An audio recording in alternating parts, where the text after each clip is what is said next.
G'day everyone, so in the background of doing my other videos, I've still been working on the S600, but at the moment I'm doing some pretty boring stuff, so I've just been waiting for bearings to turn up, making gaskets and stuff. I've just started cutting up gaskets for the rear end. Luckily I was able to save one without breaking it, so I used it as a template. After cutting this out, I figured there's got to be a better way to do this, because I've got a whole bunch of them to do, and you can't buy, or as far as I can find, I can't get the rear end gaskets in a set. So, that is where this comes in. This is a laser cutter that I found in a bin, and I took the electronics off it. This is a board for a 3D printer, but basically I just used it to make like a million of these little paper planes that are all like based off World War II planes. Anyway, it's a really cheap one. You can buy them off eBay for like stuff or money, but it struggles to cut anything more than cardboard. But the gaskets pretty much are cardboard, so what I'm going to try and do is set this up to cut out gaskets, and then I can just make as many as I want with no hand cutting tediousness. So I vaguely remember the software I used for this. I haven't used this for like years. I sort of just got it working for a few days, had to play with it, and then haven't touched it since. The software was called Laser Gurgle. Or Laser GBRL or something. It's not installed on any of my computers anymore, and I don't remember quite how it worked. I remember it was a bit fiddly, but we'll get all the aeroplanes off it, and we'll move it over to the computer and plug it in and see if we can get it to do something. So I'm just looking at it, trying to remember what I did last time to fix it. I just realised that the other day I bought an Arduino. I needed an Arduino Nano and an Arduino Uno, which are like little programmable computers. I've had this thing sitting here. That's an Arduino Nano, and under here, to drive the computer, is an Arduino Uno. So it turns out I had both of them, and I forgot that they were inside this machine. So what it looks like is whoever built it originally was using, from what I remember, this board controlled by the Arduino with this LCD and that, which is a laser controller, and that was what was originally running it. I couldn't get this board to work, so I bought this, which is like a 3D printer controller. These were like, it was like 12 bucks or something. All this stuff's so cheap. But so it's all hooked up to this. The only thing from here it uses is the switch, so I could ignore all that and just this. And I looked over it, all the access motors are plugged in and the laser's plugged in, but the limit switches aren't connected. So I won't have any automatic zeroing, but we should still be able to get it to work as is. I'm going to install Laser Gurgle on the computer. We'll see if that still exists and then install it, and hopefully this still has the firmware or compatible firmware or something that still works. So Laser Gurgle still exists, takes like 2 seconds to download. I need a micro USB to plug this in, and I don't know if I have one, but I've just put the power to it. It just runs off a laptop power supply, which tells you how much power the laser has, not very much. I haven't actually turned it on yet. Nothing happened. There's not even a light on it. Oh wait, yeah. There's a light there. I feel like this should have a light on it. Anyway, I'll find a USB and plug it in. So I found a cable. I actually have one long enough that it can be plugged in on the other side of the room where the computer is. Well, it's falling off the table. The fan just started working.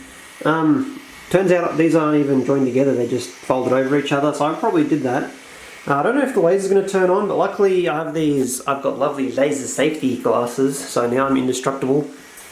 But I think we'll unplug the laser while we're actually getting it set up, but it's plugged with the computer. We'll turn it on, see if it does anything. Okay, so I think the camera fits up in the corner there nicely. You can see my lovely cupboard that I'm pretty much in. I found a screen recorder thing. Hopefully I don't get any mad viruses off it, but I should be able to show you what I'm doing, or trying to do. Okay, so I have to check which thing we're plugged into, so I go USB devices, USB device manager.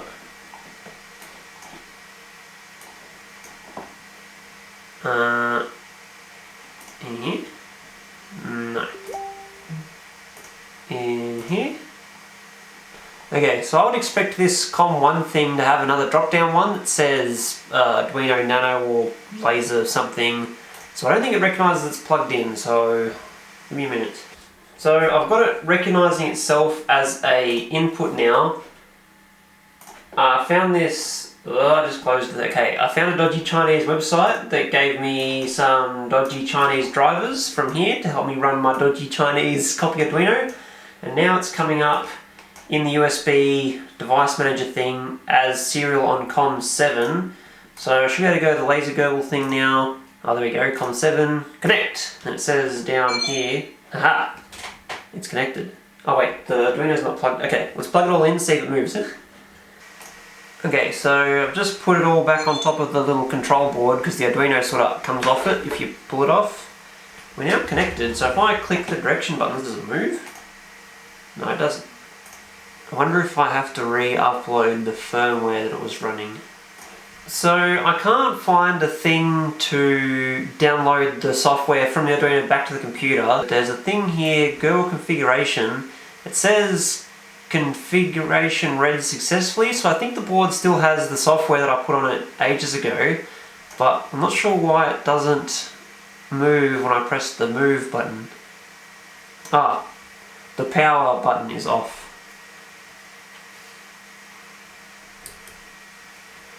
Now will it move? Close. Go. Hey, it's moving. If I press that little laser button, does it turn the laser on? Ah, it does. Yeah. Cool, so that still works. Oh well, I guess the next step is draw up the gasket and then work out what kind of file it takes and then go from there. So I've just been looking at what kind of file types LaserGurgle takes, and it said it can take a bitmap and make like an actual picture. I don't think I tried to do that last time. I was just cutting out lines. And I just went to Google to get an S600 picture to laser cut, and I come up on the, oh wait, Windows 600? I just searched it and my picture was there, which is cool. What the hell? Oh, never mind, I'm gone now. I was there in the Google, in the search results. There you go, I'm here, haha. Anyway, this is not productive. Let's create a picture of the car, this one. Oh wait, maybe this should be black and white. Oh cool, it is black and white. Brightness. I don't know how any of this works. Whoa, what's the red bit mean? Lines per millimeter, 3. Let's go more lines per millimeter, 4. Yep, that all looks great. I wonder if this is going to be like super huge and not even fit on the board. I should probably get like a piece of paper. There we go. There we go, laser. Draw an S600 on this piece of cardboard. Now what do I do? Run program?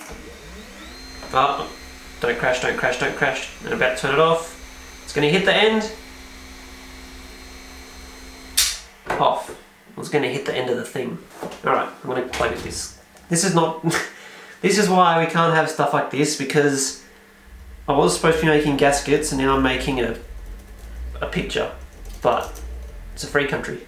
So I've gotten slightly distracted. It's not an S600 gasket, it's an entire S600, so that's pretty cool. But yeah, I'll make another one and then I'll go back to working out how to make something useful instead of just playing with it. So here's the problem I'm trying to work out at the moment. If I send the laser cutter to X0, enter, that's the 0 position. I can then press a button here and it'll burn a little hole in the paper. So we now have a black dot. And then if I send it to X50, which should be 50 millimeters,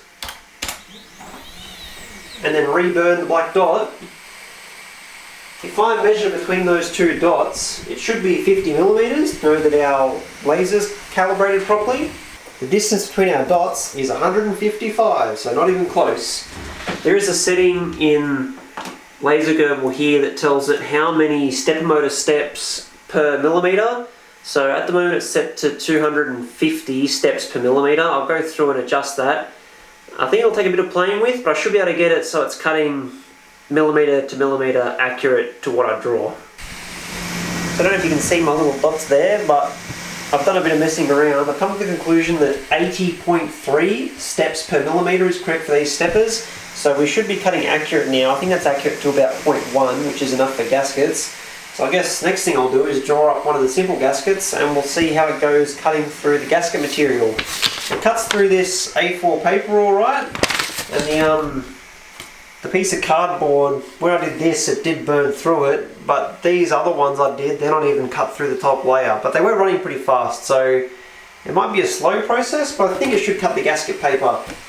The other thing that helps, if I can reach it, is this gasket paper is a dark colour, so it absorbs heat better.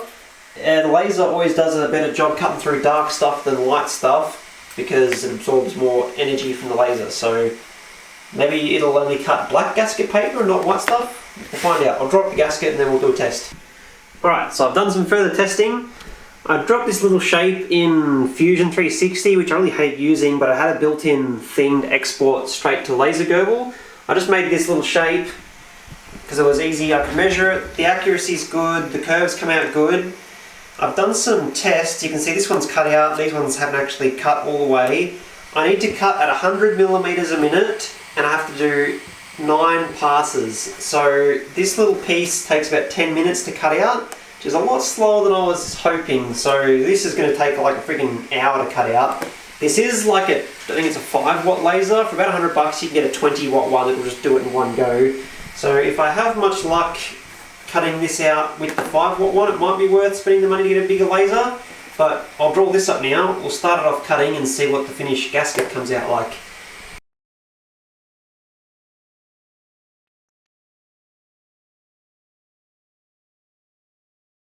Alright, so if what you just saw doesn't reinforce that I don't know what I'm doing with this program, then nothing will. But we've got it open on the program now. I just measured it with verniers. The radiuses on the top of this are like a really weird shape, so I didn't bother copying that. What I'm going to do to redo these properly, especially the big chain case ones, is I'll set them face down on a scanner or even take a photo of them, put the photo in the program and then trace it. The shape will be more accurate, but this should fit and it'll be a good test anyway. So we'll hit cut to start with and just do one pass. What I'll do is I'll just cut it straight into, well, crashed into the freaking tape measure. Oh, wow, it's going super slow, that's right. So I'm just going to cut it out and I can see the size of it, and then I'll make my gasket paper fit underneath where it goes, because, I don't know, this is like, you shouldn't cut to the base of the thing, but it's a bit beyond that at this point. Alright, after a lot more stuffing around than it should have been, I've got a piece of gasket paper here ready to cut. I'm going to do a test cut on a piece of paper first to check the size. So here we go. Weird. I didn't click the button. Oh yeah, there's something weird with the G-code where the laser is on even for the fast movements, like for the rapids, but the rapid is so fast that it doesn't really matter because it doesn't actually cut into it, so I can't bother to fix that. But we'll let that run if you didn't see anything on the camera. It's not just a big light. We'll see what the fitment looks like. Alright, it's just finished. Very burnt because I'm running it way too slow for regular paper. Does it match up? Yes, it does. Matches up pretty good. There's a little bit at the top corner there where the weird shape on the casting doesn't match, but the rest of it looks correct. So, onto the real piece of gasket paper. That took 9 minutes to cut out, and this has to go 9 times, so it's going to actually take it like an hour to cut out, but we'll get it started, see how it looks. I think it might be worth investing in a slightly more powerful laser. Right, ready, set, go! Now we wait. It's cool, you can, because of the smoke, you can actually see the laser, which is pretty cool. So this has been going for a while. We still have 6 passes left, but I don't know if you can see it because it's too bright. The bit where it goes from one hole to the next without turning off, now that it's adding up marks on top of each other from multiple passes, it's actually starting to cut the paper. So I'll let this one finish and see what those burn marks look like, but I will have to adjust the code to stop it from doing that because it's turned out to be an actual problem, which is kind of annoying because there's like a long time put into this. So I still have 3 rounds left to go, but it's obviously cut all the way through the middle, and I can actually see it's cut little circles all the way through. I can't pull it out yet, so I'll let it go around one more time, I guess. But I'm not sure why it's done it slightly quicker, like 2 laps quicker than it did last time. So maybe I put the speed wrong this time or something, but that's good, it was a bit faster, but still it's been like friggin' 40 minutes or something. So here we are, 9 passes later and about 80 minutes. And there's the finished gasket. Oh, it hasn't even cut all the way through properly. Come on, camera. It hasn't cut all the way, it's pretty much cut all the way through. I thought I'd have some trouble where the tape, oh no, there we go. I thought it wouldn't cut through where the tape was, but It is, not bad. So it's a shame it's got these lines where the laser doesn't turn off. I'll have to make some adjustments to the code. But overall, that's pretty good. Where's my thing? It's not a bad way to get... Oh, this way. That's not a bad way to get professional-ish gaskets at home. This needs more work. I'm pretty happy with it. I want to do some further experiments with this laser. I think it's probably going to be worth, I had a look, about $80. This is a 7.5 watt laser, and for about $80 I can get a 20 watt laser, which is about the biggest you can get until they start getting really expensive. So I reckon I probably have maybe friggin' 40 gaskets to make, and the other thing is I'll be able to make them for other people too, doing S600s. So if you see me with gaskets in another video, I'll explain how I made them. Hopefully they came from the new laser, but I think I'll cut this video here. Okay, so all up, that seemed like it worked pretty well. It was slow, and I need a bigger laser, and it's a shame it's got those lines in it, but that's just a code adjustment. All up, I think for proof of concept, that's a pretty good idea for doing gaskets, especially if I'm going to be pulling the rear end apart a few times and getting everything sorted out and I'll be going through them. To be able to just knock out a whole pile of them in one go and they fit perfect is nice. So I'll have a look around, see what I can do to get a bit more power out of the laser, maybe put an upgraded diode on it. But you'll see that in another video. I won't do a full video like this on it, I'll just upgrade it and I'll mention it in another S600 video. But hopefully you liked that. Bit of an experiment, bit of sharing what I was doing for the afternoon. So don't forget to subscribe if you want to see more stuff like this, and I'll see everybody on the next video.